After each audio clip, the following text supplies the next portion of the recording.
Hey guys, it's FIFA here, and welcome to episode 34 of Let's FIFA 13.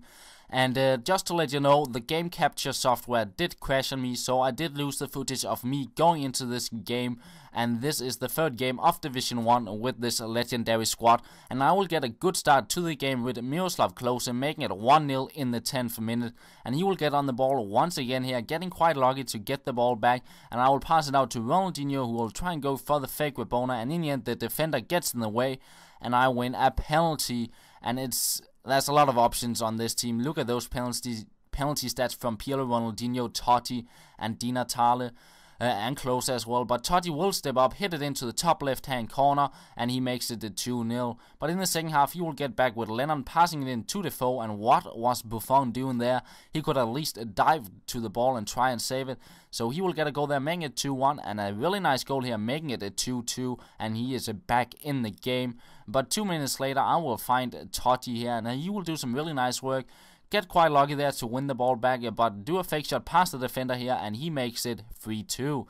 But the game wasn't over because Puyol had something to say with a terrible first touch there, and Clint Dempsey picks the ball up, and he makes it 3-3, and that will be the end of the game. And I felt I could have won this game, so I decided I will go with the same side once again. I will be able to go out and get a win, I'm sure of that.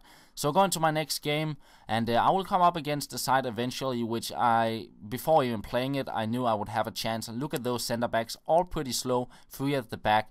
And he will make a big mistake in the 10th minute, passing it out to Totti, and I will take every single goal I can with this side, because it is quite difficult to score goals with them. So I make it 1-0, but he will get it back in the 18th minute with Miroslav Klose, and it's 1-1. And we get into the second half before I managed to get a few chances again, and that would be quite a lot of chances in this half. He had Di Natale on the ball, doing a few skill moves, but in the end he will clear it away. But I will pick it up pretty much instantly, and Klose is on the ball, managing to get in between the two defenders here and get a shot in. But a nice save from his keeper, but I have a corner after that, and Samuel will make it 2-1 there.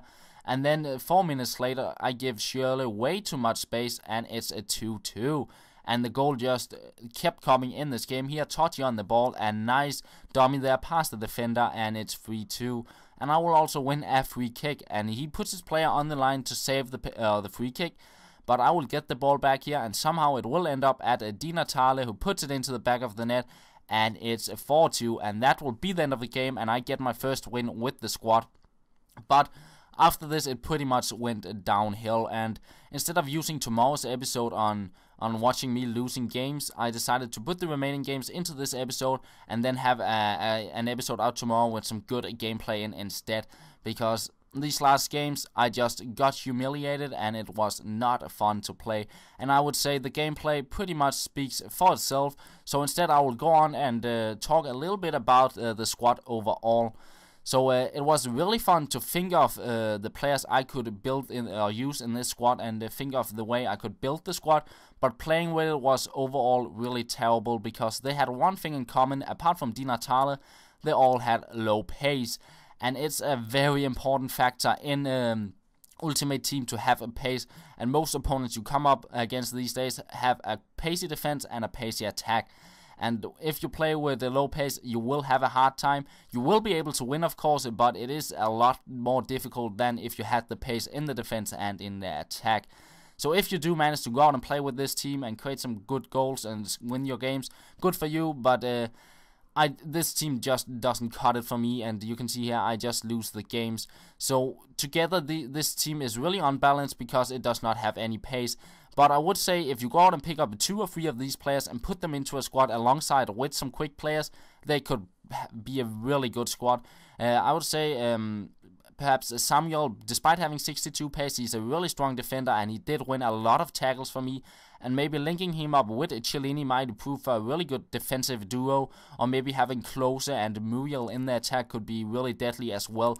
But having these players all together in one squad does not work out, and this will be, as you can see, a last game of this division, and this is the one where I get completely humiliated, and I've never lost this big before, and he just kept on scoring goals. It was unreal. So in the end, I was actually just quite happy to lose the game and be done with this division, and I actually end up being relegated from Division 1, which I never thought I would.